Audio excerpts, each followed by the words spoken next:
বৃষ্টি বা বর্ষা শুরু হলে আমরা সবজি গাছকে কিভাবে বাঁচাবো? অনেক চাষি পটল চাষ করেছেন, পটলের হাজা পচা, ধসা সমস্যা, বেগুন চাষ করেছেন, পাতা পচা, গাছে নানান সমস্যা, ঢলে পড়ার সমস্যা ইত্যাদি নানান রকম সবজি গাছের ঢলে পড়ার সমস্যা থেকে মুক্তি পেতে বৃষ্টি বা বর্ষা আসলে আগে থেকে কী পদক্ষেপ নিতে হবে যাতে আমাদের গাছ ঢলে না পড়ে এবং গাছগুলিতে কোনো রকম ফল পচার সমস্যা না হয়। এজন্য কী করণীয় চলো আজকের ভিডিওতে আমরা এক এক করে জেনে আসি। বন্ধু, বর্তমানে তোমরা দেখতে পাচ্ছ এটা আমাদের হাইব্রিড জাতের কাকুলের জমি। এই জমিতে কিন্তু আমি এখানে পৌঁছেছি। গাছের ডোগের গতি এবং সমস্তটাই কিন্তু ভালো আছে। এই বৃষ্টি বা বর্ষা আসলে আমাদের গাছে কিন্তু পোকার আক্রমণ একটু বেশি দেখা যায়। হ্যাঁ, বৃষ্টি ও বর্ষা আসলে দেখো গাছের পাতা প্রচুর পরিমাণে খেয়ে নিয়েছে। শুধুমাত্র এখানে ফল ছিদ্রকারী লেদা পোকা এবং গারুলে পোকার মতো এক ধরনের পোকা যা ফল ছিদ্র করে খেয়ে নিচ্ছে। এই জন্য এখানে আমার পোলার এবং তার সাথে সাথে ঘাটটা তার সাথে সাথে ইউপিএল কোম্পানির উস্তাদ ব্যবহার করব। পোলার জৈব রাসায়নিকের সমন্বয়ে তৈরি একটা ভালো লেদা পোকার ওষুধ, যা ব্যবহার করলে এক সপ্তাহ কিন্তু গাছে কোনো রকম লেদা পোকা আসে না। আর দ্বিতীয়ত আমরা সাইপারমাইথিন গ্রুপের উস্তাদ ব্যবহার করব। ইহা গারুলে পোকা বা পাতাখেকো পোকার মতো যে পোকা আছে, উড়ন্ত পোকা, সেগুলোকে কন্ট্রোল করে।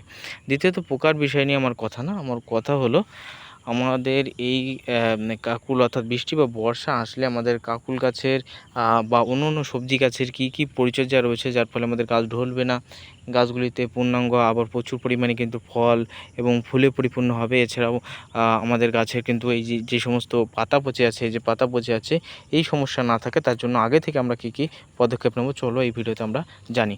ফার্স্টে যাদের গাছে পোকা লেগেছে পোকার পরিচর্যা করবেন, কারণ বৃষ্টি বা বর্ষার টাইমে পোকা অতিরিক্ত ডোক খেয়ে নিলে গাছের চারিপাশে ডালপালা ছাড়তে দেরি হবে, তখন কিন্তু ফলন আপনার কমে যাবে।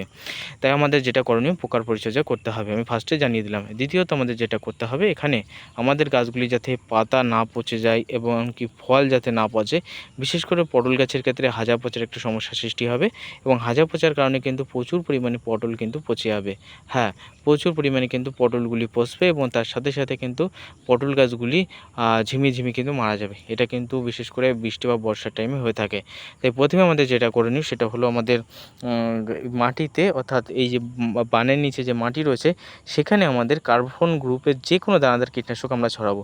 সেটা আমরা ফেভিডান হতে পারে, সেটা ডন 3G হতে পারে, সেগুলো আমরা ছড়িয়ে দেবো। কারণ এগুলো ছড়ালে এই যে মাটি দেখতে পাচ্ছ ছ্যাদলা জমেছে, এই দেখো মাটি দেখেছো ছ্যাদলা জমেছে, এটার কারণে কিন্তু মাটি প্রচুর পরিমাণে ছ্যাদলা হবে এবং গাছের গোড়ায় যদি অতিরিক্ত পরিমাণে কেঁচো ছিদ্র করে থাকে এবং ছিদ্র দিয়ে প্রচুর পরিমাণে জল কিন্তু মাটি ধরে রাখতে পারে। এতে করে কি হয়, সেই গাছের গোড়া পচে যাওয়া বা সেটা সমস্যার সৃষ্টি হয়। তাই বিশেষ করে বর্ষাকালীন ক্ষেত্রে আপনি যদি কার্বোফোন ছড়ান, কেঁচোগুলিও কিন্তু মারা যাবে এবং প্লাস কিন্তু আপনার মাঠটা কিন্তু সমতল হয়ে যাবে, লেভেল হয়ে যাবে। সহজে জল হলে সেই জলটা নির্দিষ্ট নালা দিয়ে পাস হয়ে যাবে, এটাই আমি কিন্তু বোঝাতে চাচ্ছি। এই জন্য আমরা কার্বোফোন গ্রুপের যে কোনো দানাদার কীটনাশক মাটিতে কিন্তু ছড়িয়ে দেবো, ঠিক আছে? আর এতে করে গাছের গোড়ায় যে সমস্ত ছত্রাক ব্যাকটেরিয়া বা নানা রকম পোকা বসবাস করে, যারা কিন্তু গাছের শেকড়কে বর্ষাকালীন ক্ষেত্রে কুড়ে খায়, সেগুলোও কিন্তু কন্ট্রোল হবে।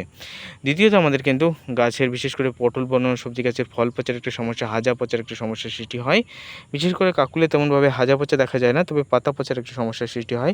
তাই বর্ষাকালীন ক্ষেত্রে যে সমস্ত গাছগুলিতে, পটল গাছগুলিতে বা অন্যান্য সবজি গাছগুলিতে ফল পচার একটা সমস্যা দেখা দিচ্ছে, সেখানে কপার গ্রুপের যে কোনো ফাঙ্গিসাইড স্প্রে করতে হবে। আপনি অন্য অন্য গ্রুপের যতই দামি ওষুধ স্প্রে করেন না কেন, তেমনভাবে কাজ করবে না। তোমরা জানো বহু পুরনো একটা পরীক্ষিত একটা ওষুধ, সেটা হলো টাটা কোম্পানির ব্লাইটক্স। এর ভিতরে কপার রয়েছে 50%, যা কিন্তু ফল পচা বা গাছের পাতা পচে গাছ ঝিমিয়ে রাখা প্রভৃতি কিন্তু কন্ট্রোল করে। কারণ এ পাতার উপরে একটা বর্ষাকালীন ক্ষেত্রে আস্তরণের সৃষ্টি করে এবং ফলের উপরে একটা আস্তরণের সৃষ্টি করে, সুরক্ষা বলয় তৈরি করে।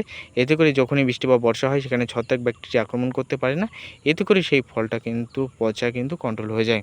হ্যাঁ বন্ধু, তাই আমরা কিন্তু প্রত্যেক চাষিদের বারে বলে থাকি, তোমরা টাটার ব্লাইটক্স অথবা ব্লু কপার অথবা কিন্তু কণিকা, অর্থাৎ কণিকার ভিতরেও কিন্তু কপার আছে, এই ধরনের ফাঙ্গিসাইড তোমরা স্প্রে করতে পারো।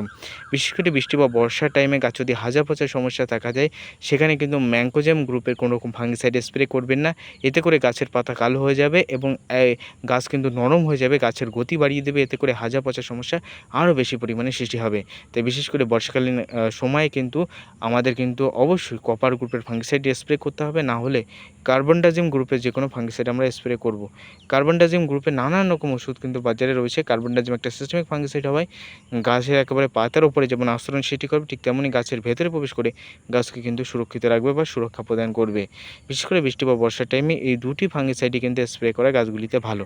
এছাড়াও দামি দামি নানা রকম তরল ওষুধ রয়েছে, অ্যামিস্টার টপ রয়েছে, আমাদের লুনা রয়েছে, এছাড়াও নানান রকম ওষুধ রয়েছে। আপনাদের বলবো ওই সমস্ত ওষুধ প্রচুর দাম হওয়ার কারণে চাষিরা কিন্তু ক্রয় করতে পারে না। কম দামের ওষুধগুলি অবশ্যই আমি যে কথা বললাম টাটার ব্লাইটক্স, না হলে কিন্তু আমি যে কথা বলছিলাম ব্লু কপার, এগুলো ব্যবহার করুন। এতে করে কিন্তু আপনার ফলগুলি এবং গাছগুলি সুস্থ এবং সবল থাকবে। তাই বর্তমানে বর্ষাকালীন ক্ষেত্রে আমাদের কী কী করণীয় রয়েছে তার সংক্ষিপ্ত ভিডিওতে আমরা জানালাম। ভিডিও ভালো লাগলে লাইক কমেন্ট শেয়ার করে আমাদের সাথে থাকবে।